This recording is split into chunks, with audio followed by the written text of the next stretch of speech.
Hello everyone, नमस्ते, अस्सलाम वालेकुम, सत श्री अकाल। मैं हूं रोहित और आपका अपने यूट्यूब चैनल वे टू ज्ञानशाली में स्वागत करता हूं। आज हम जानने और समझने की कोशिश करेंगे जॉन रॉल्स के राज्य संबंधी न्याय सिद्धांत की भारतीय प्रतिक्रिया आखिर है क्या। भारतीय प्रतिक्रिया के रूप में हम भारत रत्न और नोबेल प्राइज से सम्मानित व्यक्ति अमर्त्य सेन की पुस्तक द आइडिया ऑफ जस्टिस की चर्चा करेंगे। इस पुस्तक को जब हम जान रहे हैं तो आपको ये ध्यान जरूर रखना होगा, जो जॉन रॉल्स की ए थ्योरी ऑफ जस्टिस है उसी प्रतिक्रिया स्वरूप में यहां पर सेन ने ये बुक लिखी है, जिसे हम द आइडिया ऑफ जस्टिस कहते हैं, यानी कि न्याय का विचार। न्याय कैसा हो, जस्टिस कैसा हो, किस रूप में हो, किसके द्वारा हो और क्या क्या इसके लिए मापदंड हो, जिसकी हम चर्चा बिल्कुल डिटेल में करेंगे। मगर आगे बढ़ने से पहले अगर आप इसके टॉपिक को या इससे पहले जॉन रॉल्स की जो थ्योरी थी आप पीडीएफ फॉर्म में हमारे द्वारा बनाए गए जो नोट्स हैं चाहिए हो तो हमारा जो डिस्क्रिप्शन बॉक्स है उसमें जाकर के हमारा टेलीग्राम ग्रुप का लिंक है, उससे आप ज्वाइन कर सकते हैं। चलिए फिर हम शुरू करते हैं। जरा इस बात को ध्यान से सुनिए और समझिए, अगर आपके साथ या मेरे साथ जीवन में किसी भी रूप में आपका अपमान या मेरा अपमान किया जा रहा हो, चाहे वो किसी भी फॉर्म में हो, संसाधन जो समाज के हैं उसमें आपको उचित भागीदारी ना दी जा रही हो, आपके साथ राज्य, सरकार या एक व्यक्ति शोषण या भेदभाव कर रहा हो, तो ये आपके जीवन का अपमान होगा। क्या इस अपमान को हम अन्याय कह सकते हैं? इसकी जानकारी के लिए हम खुद सेन की पुस्तक की ओर चलते हैं। वो कहते हैं मनुष्य के जीवन में किसी भी रूप में जो अन्याय है, चाहे वो संसाधनों वाला, प्रताड़ित वाला, भेदभाव वाला, शोषण वाला, अधिकारों को ना दिए जाने वाला, तो वो क्या है?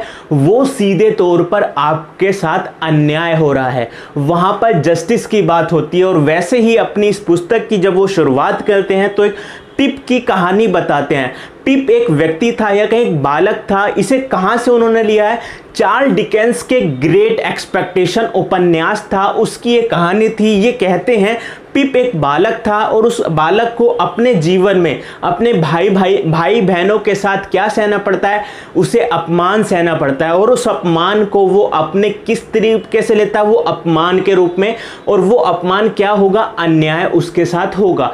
वैसे ही हर एक व्यक्ति के साथ जो हो रहा अपमान है वो अन्याय है ही। और इसे क्या करना होगा? जब भी हम उस अपमान को खत्म करने की बात करेंगे तो आपको ये पता चलेगा न्याय से पहले समाज के अंदर अन्याय आया है, या कहें साधारण शब्दों में न्याय और अन्याय जो दो शब्द हैं उससे पहले क्या देखेंगे? अन्याय होगा तभी तो न्याय आएगा। तो ये कहते हैं, सेन कहते हैं कि सबसे पहले हमें चर्चा किसके ऊपर करनी चाहिए? अन्याय के ऊपर, इनजस्टिस के ऊपर करनी चाहिए, तभी जस्टिस पर हमें पहुंचना चाहिए। और साथ ही साथ वो कहते हैं अपनी पुस्तक में कि हमें धीरे धीरे अन्याय को कम करना है, यानी कि अन्याय जो समाज में व्याप्त है, आपके साथ जो अपमान हो रहा है उसे धीरे धीरे समाप्त करना है। और क्या लाना है? हमें न्याय लेकर के आना है। इसके लिए वो कहते हैं जब यूरोपीय समाज की बात करें तो यूरोपीय समाज में न्याय के ऊपर, जस्टिस के ऊपर दो डिबेट थे। और वो दो डिबेट कौन से काल में थे? रेनेसा काल में। यूरोप के अंदर आप यूरोपीय पुनः जागरण देखते हैं, यानी कि फिर से जागो, पुनः जागरण देखते हैं।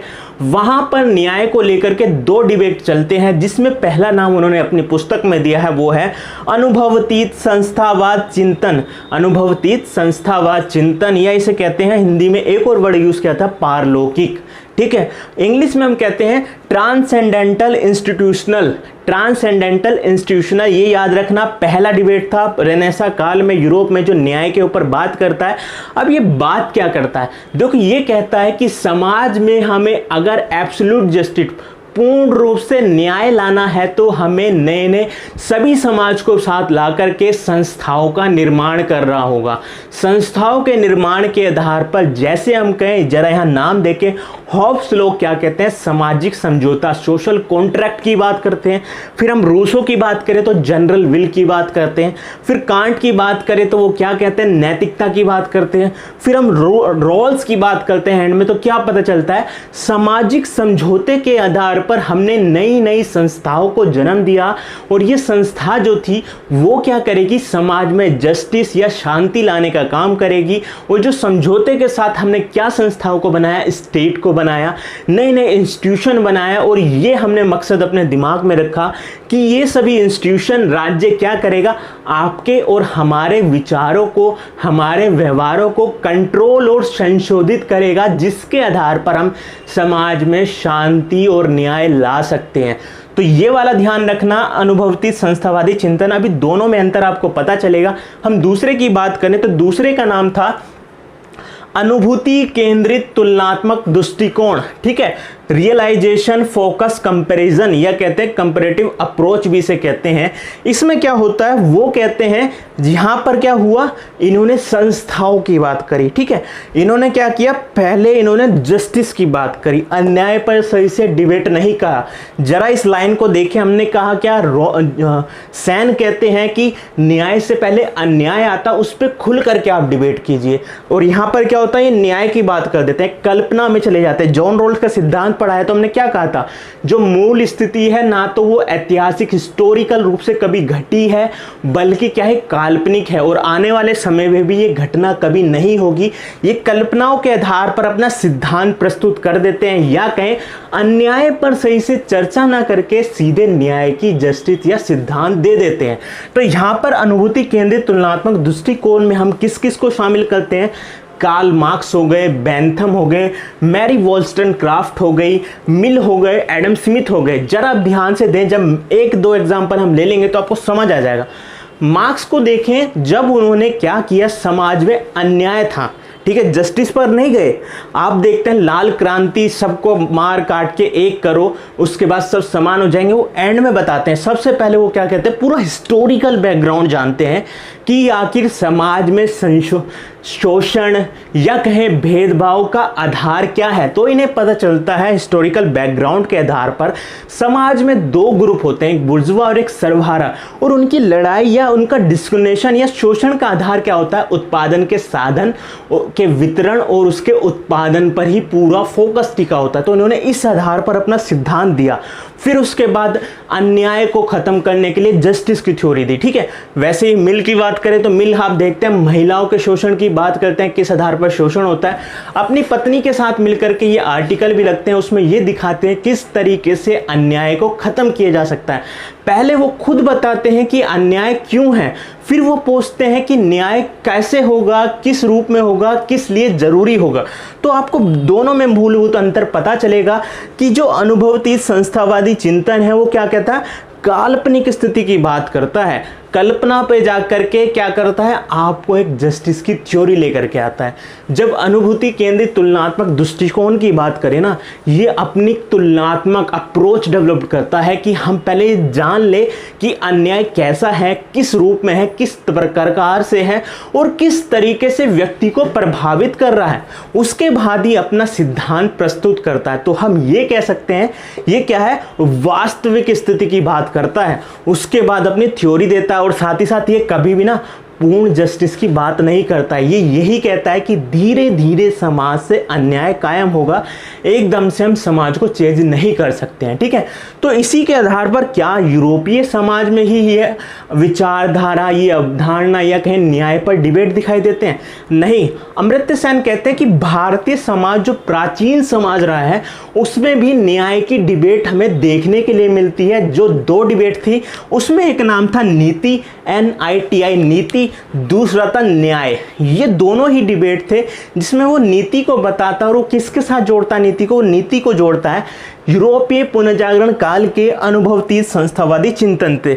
नीति में वो कहता है कि इसमें भी क्या हुआ, जब हम जरा ध्यान से सुने, आपने मत्स्य न्याय का सिद्धांत जरूर सुना होगा। उस मत्स्य न्याय के सिद्धांत में क्या देखते हैं, बड़ी मछली छोटी मछली को खा जाती है, उसके आधार पर क्या होता है, समाज में फैली, ये राज्य में फैली जो अशांति है, मार काट है, जहां पर बड़ी मछली छोटी मछली को खा जा रही है, उसके लिए हम क्या करते हैं, एक राजा बनाते हैं। जो राजा प्रजा की शांति के लिए, उनकी सुरक्षा के लिए काम करेगा और संस्थाओं का निर्माण करेगा।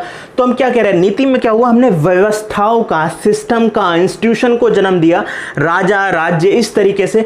न्याय क्या कहता है कि न्याय वाला क्या कहता है कि सबसे पहले ना आप क्या करना है, जो मे भी प्राचीन भारतीय की बात कर रहे हैं, तो सबसे पहले हम इस डिबेट में पढ़े कि आखिर अन्याय है क्यों, अन्याय के कारण को जाने, उसके बाद ही न्याय की तरफ पहुंचे। तो न्याय में वो जोड़ते हैं अशोक की धम्म नीति, ठीक है, अशोक की धम्म नीति एग्जाम्पल याद रखेंगे।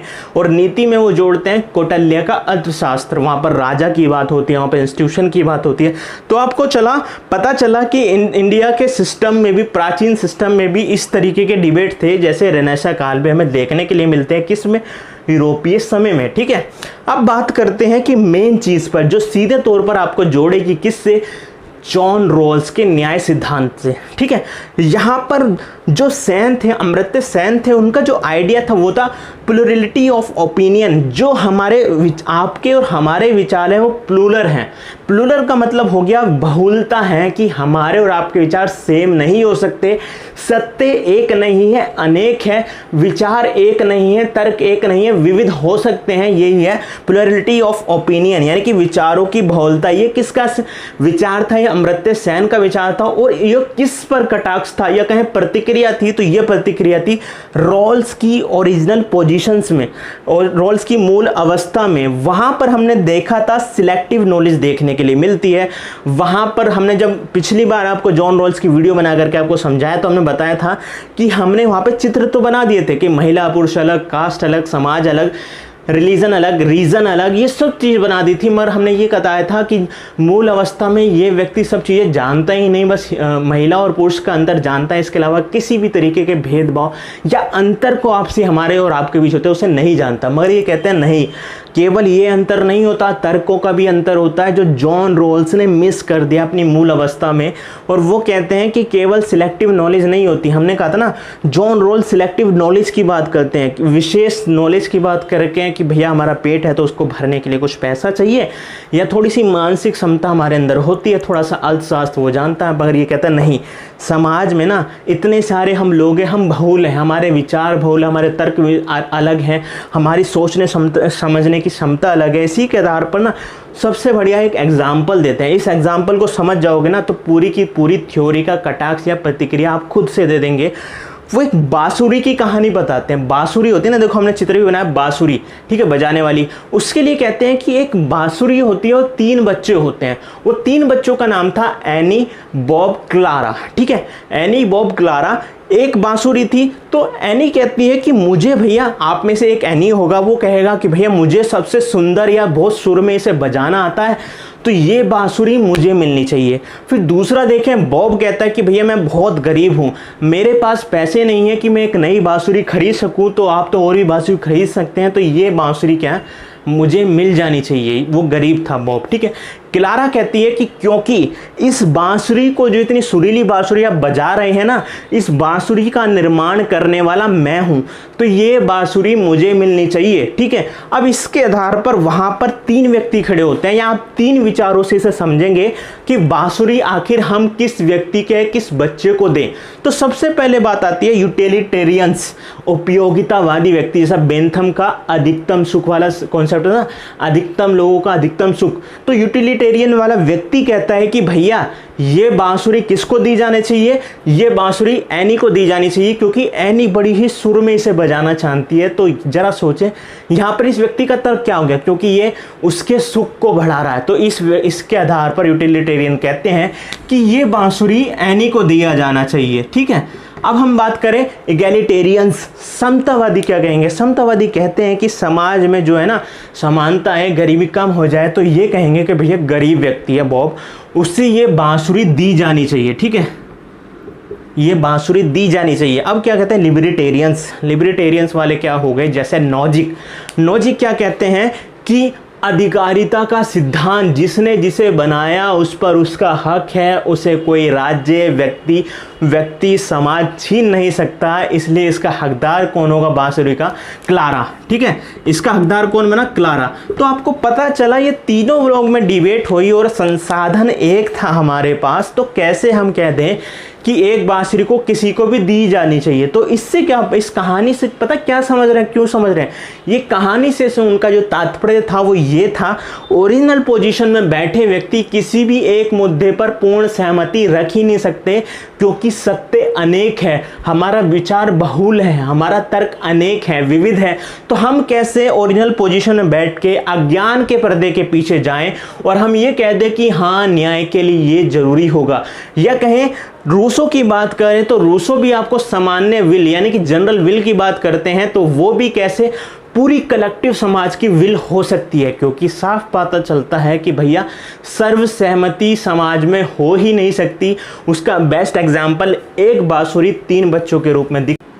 अब हम जानते हैं जॉन रोल्स ने जब संसाधनों की बात की तो संसाधनों में उन्होंने 3 अधिकार रखे। सबसे पहला अधिकार में उन्होंने क्या किया? लिबर्टी व्यक्ति के पास होनी चाहिए, आपके और मेरे पास लिबर्टी, आज़ादी होनी चाहिए कि मैं अपना विकास कर सकूं।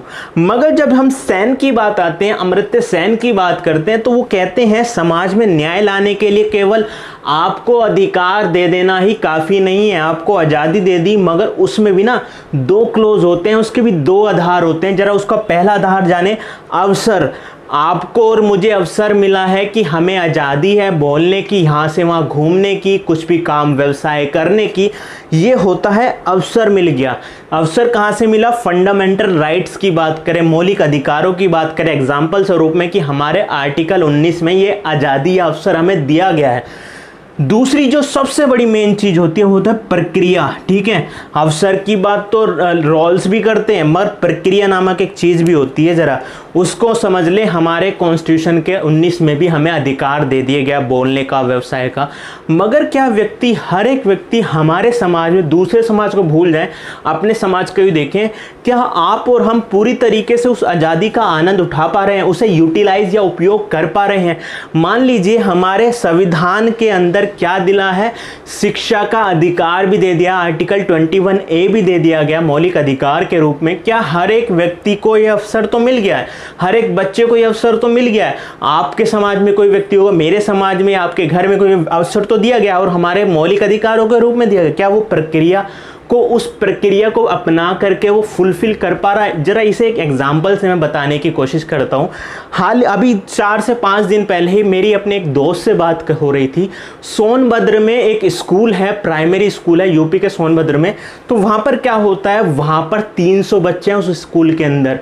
क्या होता है, वहाँ पर केवल एक हेडमास्टर प्रिंसिपल है और दूसरा एक परमानेंट एक टीचर है, बाकी 2 शिक्षा मित्र हैं, और शिक्षा मित्र भी बहुत कम आते हैं और वो 300 बच्चे हैं। तो जरा इसे ध्यान से सुनिए कि हमारे मौलिक अधिकार के रूप में अवसर बच्चों को मिल गया, वो स्कूल पहुंच गए। क्या उन्हें उस अवसर को भुनाने के लिए हमने प्रक्रिया रखी? भैया 300-400 बच्चे हैं, उसमें आपने 1-2 टीचर दे दिया, क्या काफ़ी हो गया? क्या उसकी वो आज़ादी को अच्छे से यूटिलाइज कर पाएगा, मजबूती कर पाएगा, बच्चों को सक्षम बना पाओगे? नहीं।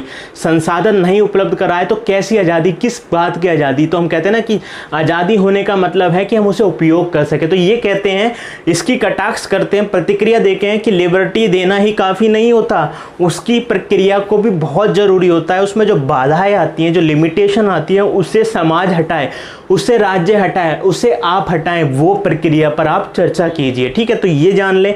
और हम देखते हैं रोल्स बात करते हैं LLP पे। ठीक है, ये LLP कहाँ से लिया उन्होंने? लॉक से लिया। लाइफ, लिबर्टी, प्रॉपर्टी के 3 अधिकारों की बात करते हैं लॉक। और ये कहते हैं रॉल्स ने भी अपने प्राकृतिक ना बोल करके हमने जो 3 नियम दिए, उन्होंने संसाधन दिए, उसमें भी लाइफ, लिबर्टी, प्रॉपर्टी की वो बात करते ही करते हैं। तो अब क्या होता है कि ये कहते हैं सेन, केवल संपत्ति काफ़ी नहीं होती, केवल एक धन काफ़ी नहीं होता। इसे इस तरीके से समझ ले, मेरे पास 20 गज का या 50 गज का घर है, आपके पास 200 या 1000 गज का घर है, आपके पास संपत्ति ज़्यादा है, फिर भी क्या हो रहा है कि आप एक स्टैंडर्ड लाइफ जी ही नहीं पा रहे हैं। स्टैंडर्ड लाइफ को आप इस तरीके से समझे, बुक में ही एक एग्जाम्पल दिया गया है, एक बीमार व्यक्ति होता है। वो बीमार व्यक्ति ना इतना अमीर होता है, वो डायलिसिस पर होता है, उसकी किडनी फेल हो चुकी होती है और रोज़ उसका जो डायलिसिस करवाना पड़ता पड़ता है जिसके कारण वो टिका रहता है, उसका जीवन चल रहा होता है, उसके लिए उसे खर्चा भी बहुत करना होता है। और वहीं दूसरे एक व्यक्ति को देखें, वो गरीब व्यक्ति है, वो अपने पूरे दिन में 400-500 रुपये कमा लेता है, जिसमें 200 रुपये खर्चा और 300 रुपये जुड़ भी जाते हैं, मगर उसके पास किसी भी रूप में कोई बीमारी नहीं है। तो इससे क्या पता चला कि उसकी लाइफ स्टैंडर्ड लो है। किसकी? अमीर व्यक्ति की। वो स्वस्थ नहीं है। जो गरीब व्यक्ति देखें वो 500 या 400 रुपये में भी खुश है, अच्छा जीवन जी रहा है। तो यहाँ बात करते हैं केवल धन संपत्ति से कुछ नहीं होता भैया। सबसे बड़ी चीज़ होती है आपकी लाइफ का स्टैंडर्ड क्या है। आप अच्छे से ज़िंदगी जी पा रहे हैं, कुशल ज़िंदगी जी पा रहे हैं। अब तो आप देखते हैं कि एक नया इंडेक्स और बनता है, हैप्पीनेस इंडेक्स। आप देखते हैं ना, खुशहाल ज़िंदगी वाला इंडेक्स सबसे ऊपर, जिसमें भूटान आता है। ठीक है, भूटान से ये चालू होती है। तो क्या कहते हैं कि व्यक्ति के लिए ना सबसे बड़ी जरूरत होती है इस लाइफ का स्टैंडर्ड लाइफ, खुशहाल जिंदगी। जब हम पहले प्राचीन ना कहकर पुराने समय की बात करें, हम क्या कहते हैं कि व्यक्ति के लिए जरूरी होता है रोटी, कपड़ा, मकान। अब क्या जरूरी हो गया? अच्छी शिक्षा जरूरी हो गया, बिजली जरूरी हो गया, स्वस्थ पानी जरूरी हो गया, हेल्थ सेक्टर जरूरी हो गया। तो नई नई ज़रूरतें जुड़ती जा रही हैं जो हमारे लाइफ स्टैंडर्ड से जुड़ी हैं। SDI इंडेक्स देख लें, ह्यूमन डेवलपमेंट इंडेक्स दे लें, महबूब उल हक पाकिस्तान के तो उन्होंने बनाया और उसमें रोल अमर्त्य सेन का भी था। या बहुत सारे आप इंडेक्स देखेंगे, UNDP जो निकालता है वो क्या दिखाता है? वो स्टैंडर्ड को दिखाता है लाइफ के। वो धन संपत्ति की बात नहीं करता है। धन संपत्ति की बात करें तो ज़िंदगी में ज़्यादातर जो आप देखें ना गरीबी पाएंगे, मगर ये देखा जाए कि वो खुशहाल है ये नहीं है। भारत की बात करें, इतने सारे युवा बेरोजगार हैं, जनसंख्या पावर अच्छी है, फिर भी क्या करें? बेरोजगार है तो क्या है? स्टैंडर्ड लाइफ वो जी ही नहीं पा रहे हैं। स्वस्थ पानी पीने के लिए नहीं मिल रहा। तो ये क्या? केवल धन संपत्ति से कुछ नहीं होता, जीवन के अधिकार से कुछ नहीं होता। आप जीवन के अधिकार को मजबूत तो कीजिए, जरा उनके बीच जो बीमारी आ रही है उससे तो दूर कीजिए, हेल्थ सेक्टर को बूम तो कीजिए, शिक्षा को अच्छी तो कीजिए। तो ये सब कौन कहते हैं? सेन कहते हैं। किसकी प्रतिक्रिया के रूप में? जॉन रोल्स के सिद्धांत के। अब आगे चलते हैं। जो मेन इनकी बात होती है ना, जो सेन की बात होती है, आखिर पूरा इनका जो जस्टिस का विचार है, सिद्धांत, वो किस पर टिका है? देखो वो इसी पर टिका है। वो टिका है सामर्थ्य। आपके और हमारे पास अगर योग्यता है, या कहें योग्यता ना कहकर क्षमता है, सामर्थ्यता है, कैपेबिलिटी अप्रोच है, तो हम अपना विकास कर सकते हैं, खुशहाल जीवन भी जी सकते हैं। और उसके लिए हमें दो चीज़ों की ज़रूरत होती है। वो चीज़ होती है आंतरिक और ये तो बाह्य, यानी एक्सटर्नल और इंटरनल। इंटरनल में हम देखें हमारी इंटरनल कैपेबिलिटी इतनी है या नहीं है। एक होता बाह्य यानी कि एक्सटर्नल, शिक्षा का अधिकार आपने दे दिया। क्या वो बच्चा आंतरिक रूप से इतना सक्षम है कि जो आप वो पढ़ा रहे हैं स्कूल में, क्या वो लैंग्वेज उसे समझ आ रही है? क्या आपके यहाँ हेल्थ सेक्टर है, बड़ी बड़ी मशीनें भी आ गई हैं कि वो उस उपचार को ले पा रहा है या नहीं ले पा रहा है? तो इस तरीके से व्यक्ति के अंदर इतना मिनिमम स्टैंडर्ड डेवलप कीजिए, उपयोगिता या कहें उसके अंदर क्षमता विकसित कीजिए कि वो अपना विकास कर सके। और इसके लिए वो क्या कहते हैं? वो सलाह देते हैं, सेन सलाह देखते हैं कि व्यक्ति के अंदर ना क्षमताओं का विकास किया जाए, उसे प्रोडक्टिव बनाया जाए, उसे उपयोगी बनाया जाए, उसे उत्पादक बनाया जाए। जैसे हम कहते हैं ना कि हर एक व्यक्ति, मोची भी कुछ पैसा कमा लेता है, जो नाई होता है, टेलर होता है, सैलून होता है, वो भी पैसा कमा लेता है। मगर क्या हो गया? उनके स्टैंडर्ड को और डेवलप किया जाए, उनको और कुशल बनाया जाए, उनको और सक्षम बनाया जाए। उसके लिए क्या करते हैं? आप देखते होंगे छोटे छोटे डिप्लोमा और सर्टिफिकेट कोर्स भी चलाए जाते हैं, जिसके आधार पर क्या उनका स्टैंडर्ड बढ़ जाता है।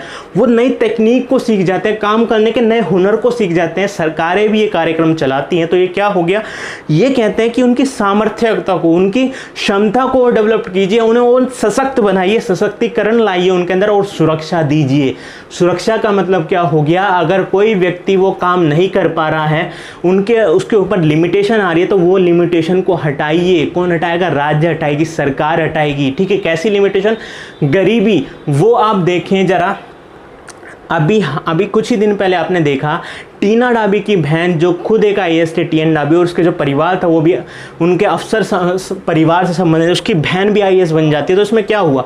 वही एक गरीब बच्चा जो है इतने समय तक उसकी तैयारी करता, वो नहीं बन पाता। तो यहाँ पे अंतर समझ रहे हैं कि उसको अच्छी लाइफ मिली, आंतरिक रूप से भी सबल थी, वो बाह्य रूप से भी सबल थी, पैसा भी था, स्टैंडर्ड भी था, अच्छा स्कूल भी था, सब चीज़ उसे मिल गई। मगर क्या हुआ? यहाँ पर एक गरीब बच्चा ना तो उस पर आंतरिक सबल हो पाया, क्योंकि आपने उसे सुरक्षा नहीं दी, उसे सशक्त बनाने के लिए कार्यक्रम नहीं चलाया, उसकी उपयोगी तक तो जाना ही नहीं, तो क्या वो पिछड़ गया। तो वो यही कहते हैं कि हमें जो भारतीय पृष्ठभूमि है ना, उसके अंदर सब व्यक्ति को सामर्थ्य बनाना है, स्ट्रॉन्ग बनाना है, क्षमतावादी बनाना, तभी विकास कर पाएंगे, ना कि केवल अधिकार दे दें, अवसर प्रोवाइड करा दें, अवसर से भी कुछ नहीं होने वाला। ठीक है, तो अब ये कहते हैं कि ये केवल जो प्रयास आज हमने कर दिया, हमने फ्री कोचिंग ला दी, आरक्षण दे दिया किसी एक आरक्षण पिछड़े व्यक्ति को, तो ये काफ़ी होगा आज के समय, नहीं।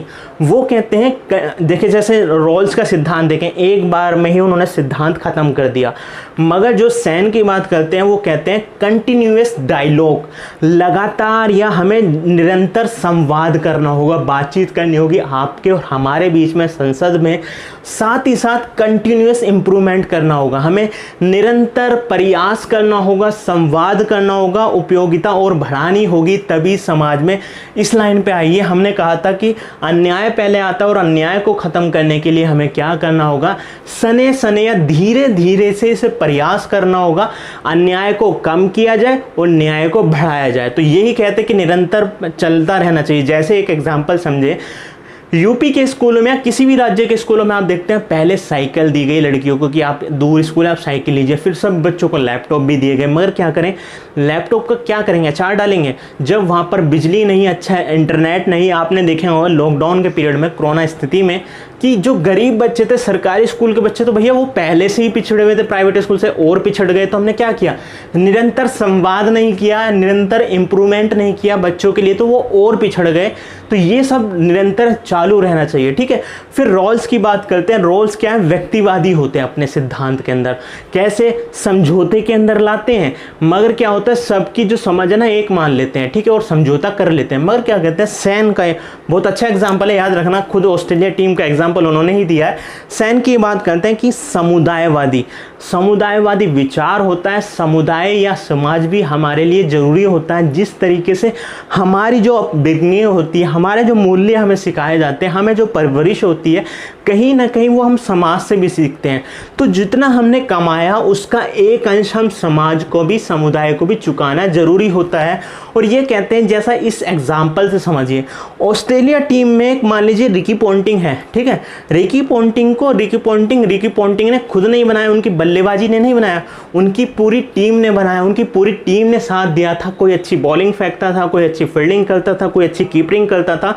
उसके बाद क्या पता चला, जब जाकर के हमारी ऑस्ट्रेलिया टीम यानी कि समुदाय मजबूत बनाया, किसी एक व्यक्ति ने नहीं, हाँ कोई एक व्यक्ति अच्छी परफॉर्मेंस कर सकता है, वो उसकी टीम के लिए बेहतर हो सकती है, मगर वो बेहतर जो किया, उस बेहतर का थोड़ा सा अंश उसने अपनी टीम को भी दिया। तो इसलिए समुदाय भी जरूरी होता है। जैसे एक सचिन के एग्जांपल से आप इसमें रख सकते हैं।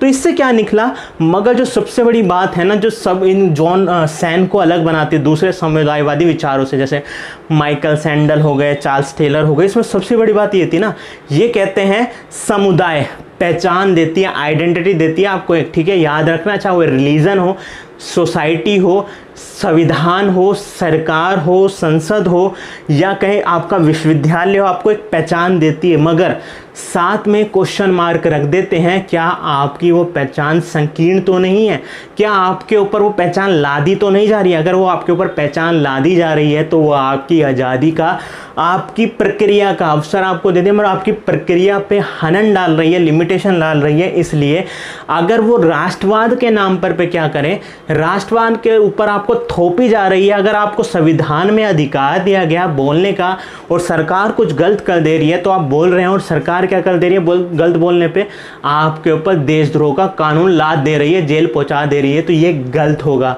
आपने उस संकीर्ण विचारधारा को, पहचान को मानने से इनकार कर दिया, वो बहुत सही किया। और यहाँ पर बेशक राज्य वो उसका फायदा उठा रही है, वो गलत है, ठीक है। पहचान होनी चाहिए, महिलाओं को भी पहचान देता है, धर्म भी देता है, समाज भी, मगर उस पहचान के नाम पर महिलाओं को दबा दिया जाए, उनकी प्रक्रिया को रोक दिया जाए, उनको अधिकारों को यूटिलाइज करने से रोक दिया जाए, तो ये क्या है, संकीर्ण मानसिकता है, ठीक है। इसलिए भी यहाँ पर ये विचार बता रहा हूँ आपको। जब आप इंडियन पॉलिटिक्स पढ़ेंगे ना, इंडियन इकोनॉमिक्स पढ़ेंगे, तो भारत में ना दो स्कूल देखने के लिए मिलते हैं, विचारधाराओं वाले स्कूल में देखने के लिए। एक तरफ होता है अमर्त्य सेन और उनका ग्रुप, दूसरी तरफ होता है भगवती। ये कि दोनों ग्रुप आपको देखने के लिए मिले। भगवती वाला जो ग्रुप है या स्कूल है वो मोदी सरकार की ज़्यादातर समर्थन देखने के लिए मिल जाएगा।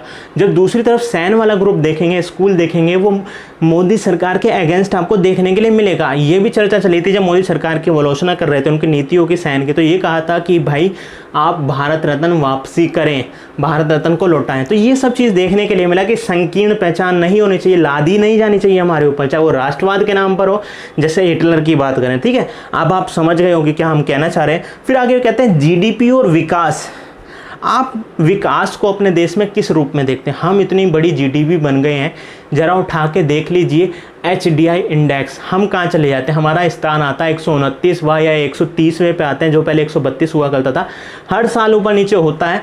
तो क्या हम जीडीपी तो पूरे वर्ल्ड में हम देखते हैं कि चौथे पाँचवें नंबर पे हम आ चुके हैं, मगर क्या है विकास, जो यहाँ लोग हैं अभी भी, गरीबी हमारे यहाँ बहुत ज़्यादा है, कुपोषण हमारे यहाँ बहुत ज़्यादा है, क्या कहते हैं बीमारियाँ हमारे यहाँ बहुत ज़्यादा है, स्वास्थ्य सेवा अच्छी नहीं है, पेंडेमिक स्थिति में आपने देखा, दूसरी लहर में आपने देखा। तो केवल हमेशा जीडीपी को ना, केवल जीडीपी आधार नहीं होने चाहिए किसी देश के विकास का, व्यक्ति के विकास का, बल्कि विकास का आधार होना चाहिए मिनिमम स्टैंडर्ड सुविधाएं। ठीक है, उसके आधार पर मानना चाहिए कि हाँ वो व्यक्ति वहाँ पर विकास कर रहा है या नहीं कर रहा है। फिर आगे कहते हैं लोकतंत्र और मीडिया। ठीक है, लोकतंत्र और मीडिया को जरा इस तरीके से समझे, अपनी बुक में वो एग्जाम्पल देते हैं। साम्यवादी चीन का एग्जाम्पल देते हैं कि 1958 से 60 से 61 के बीच वहाँ पर क्या हुआ, अकाल आया और उस अकाल में 3 करोड़ लोग मारे गए। याद रखना, 3 करोड़ लोग मारे गए और उसकी पूरी जिम्मेदारी किस पे दी गई? सरकार पे। मर क्या हुआ? क्योंकि वहाँ कम्युनिस्ट सरकार थी, साम्यवादी सरकार थी, वहाँ पर मीडिया पर प्रतिबंध था, लोकतंत्र था नहीं, तो जनता को इस बात का पता भी कम चला। 3 करोड़ बहुत बड़ा डाटा होता है, देश की पॉपुलेशन, इतने लोग मर गए। फिर वो कहते हैं अकाल बंगाल में भी आया, मगर उसके बाद से अकाल वहाँ देखा नहीं गया और उसकी चर्चा मीडिया में भी रही। मीडिया ने आलोचना सरकार की और ये अधिकार व्यक्ति को दिया कि वोटिंग के द्वारा सरकार बदल सकते हैं, मुद्दे बदल सकते हैं। तो क्या हुआ, लोकतंत्र बहुत ज़रूरी होती है, मीडिया स्वतंत्रता उसकी बहुत ज़रूरी होती है एक देश के विकास के लिए, व्यक्ति के विकास के लिए, व्यक्ति के लिए जस्टिस के लिए, समाज को न्यायपूर्ण बनाने के लिए। ठीक है, लोकतंत्र की बात तो समर्थन जॉन रॉल्स भी करते हैं, मगर इनका नज़रिया थोड़ा सा अलग था। ठीक है, अब जो मेन क्रक्स निकले ना पूरी इस थ्योरी का, दोनों के बीच अंतर का, ठीक है, वो निकलता है सेन और रॉल्स का डिस्ट्रीब्यूटिव जस्टिस। हमने कहा था जॉन रॉल्स पुनः वितरण की बात करते हैं, किस रूप में? वो अधिकारों के रूप में। पहले नंबर पे आज़ादी, फिर समान अवसर, फिर बेनिफिट टू ऑल, भेदभाव मूलक सिद्धांत की बात वहाँ कर देते हैं। मगर इनका कहना होता है अधिकार केवल काफ़ी नहीं है, प्रक्रिया काफ़ी होती है, स्टैंडर्ड लाइफ काफ़ी होता है, ज़रूरी होता है, अगर आप वाकई में समाज में न्याय लाना चाहते हैं तो।